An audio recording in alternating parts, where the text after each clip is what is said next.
ফিরলাম বিরতির পর। যে খবরে অবশ্যই নজর রাখতে হচ্ছে, ছাত্র ভর্তিকে কেন্দ্র করে আবারও রক্তাক্ত শিক্ষাঙ্গন।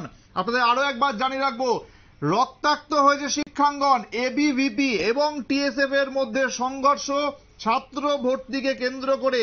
এবং কোথায় হয়েছে না, রাজ্যের অত্যন্ত ঐতিহ্যবাহী কলেজ মহারাজা বীর বিক্রম কলেজে কিন্তু এই ঘটনা। এবং প্রিন্সিপালের সামনেই আহত হয়েছেন একজন টিএসএফ সমর্থক, এমনটাই কিন্তু অভিযোগ। টিএসএফ এর প্রিন্সিপালের সঙ্গেও দেখা করেছে টিএসএফ এর যারা কর্মীরা ছিলেন, যারা ছাত্ররা ছিলেন, তারা দেখা করেছেন।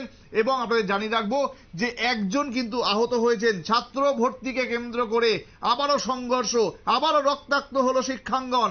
এবিভিপি এবং টিএসএফ দুজনের মধ্যে, দুই পক্ষের মধ্যে সংঘর্ষ, এবং এই সংঘর্ষে একজন টিএসএফ সমর্থক আহত হয়েছেন।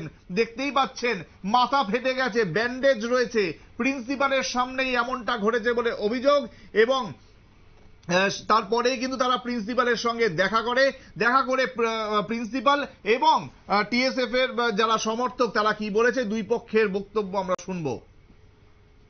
আগরতলা টাউন কমিটি আমরা একটা ঘটনা শুনতে পাই যে এমবিবি কলেজে অ্যাডমিশন চলাকালীন আমাদের টিএসএফ এর একজন মেম্বার, উনি এবিপিপি ছাত্র সংগঠনে যারা আক্রান্ত হন, ওদের মধ্যে একটা মতবিরোধ চলে অ্যাডমিশন চলাকালীন।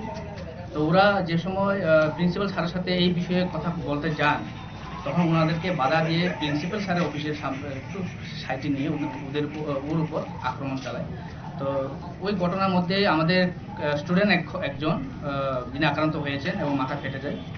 বর্তমানে সে হসপিটালে আছে ট্রিটমেন্ট। তো এই ধরনের ঘটনা এমবিবি কলেজে, রাজধানীর একটা সবচেয়ে একটা পুরাতন কলেজ আমরা জানি, আমাদের মহারাজা বীর বিক্রমের নামে এই কলেজটা।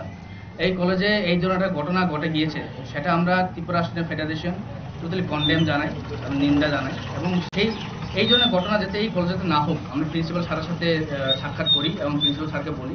এবং প্রিন্সিপাল স্যার বলেছে যে এই ধরনের ঘটনা ভবিষ্যতে যাতে না হয় তার জন্য চিন্তা করবেন এবং স্টেপ নেবেন। তো এই ধরনের ঘটনা এমবিবি কলেজের মধ্যে হয়ে গেছে, সেটা আমরা তীব্র নিন্দা জানাই। কি নিয়ে সমস্যা হয়েছিল? সমস্যাটা কলেজে অ্যাডমিশন চলছে, ছাত্ররা তো সবাই ছাত্রদেরকে সাহায্য করার জন্য আমরা কলেজে পড়াশোনা করি। তো নতুন ছাত্ররা আসে, তো ওরা তো অফিসিয়ালি সব জিনিস জানে না। তো ওদেরকে সাহায্য করতে গিয়ে আই কার্ড ইস্যু নিয়ে, ভলেন্টিয়ার আই কার্ড ইস্যু নিয়ে বলেছে যে আই কার্ড দেওয়া হবে না। কিন্তু প্রিন্সিপাল স্যারের পক্ষ থেকে, কলেজের পক্ষ থেকে একটা ভলেন্টিয়ার আই কার্ড একটা শো করা হয়েছে। সেই আই কার্ডটা যখন আমাদের টিএসএফ এর মেম্বার যখন সে আই কার্ডটা নিতে যান, তখন তাকে বাধা দিয়ে ওর উপর আক্রমণ চালায়। কারা করেছে আক্রমণটা? আমরা যা শুনেছি এখানে এসে, আমি তো স্পটে ছিলাম না, এসে শুনলাম যে এবিভিপি ছাত্র সংগঠন নাকি ওদের উপর আক্রমণ করেছে। আপনার পরিচয়টা? মনীষ দেব বর্মা, আগরতলা টাউন কমিটির ভাইস প্রেসিডেন্ট। এটা স্টুডেন্টদের ব্যাপার, বাইরে হয়েছে এবং কি কারণে হয়েছে এত কিছু আমি জানি না। তবে গেছি আমি বাইরে, যাওয়ার পরে দেখলাম স্টুডেন্টদের মধ্যে তাদের ওই ছাত্রছাত্রীদের গাইড করা নিয়ে ইত্যাদি ইত্যাদি ওই সমস্ত কারণে কি জানি একটা হয়েছে বাইরে। আপনার সঙ্গে তো একটা ছাত্র সংগঠন দেখাও করেছে, কি বলেছে তারা বলেছে ওইটা আপনি যেটা বললেন যে তাদের একজন ছাত্র আহত হয়েছে এখানে, বিশেষ করে তাদের ছাত্রছাত্রী যারা আসবে তারা তাদেরকে গাইড করবে এটার জন্য,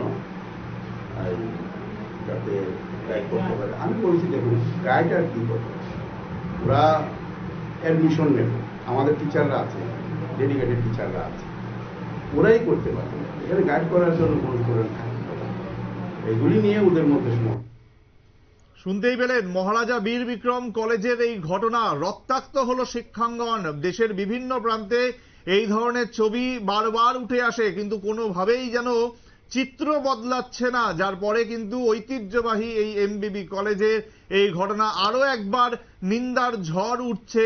আপনাদের জানিয়ে রাখবো যে একজন এই সংঘর্ষে আহত হয়েছেন এবং তিনি টিএসএফ এর সমর্থক বলে এমনটাই জানা যাচ্ছে। নিচে আরো একটি বিজ্ঞাপন বিরতি, সঙ্গে থাকুন।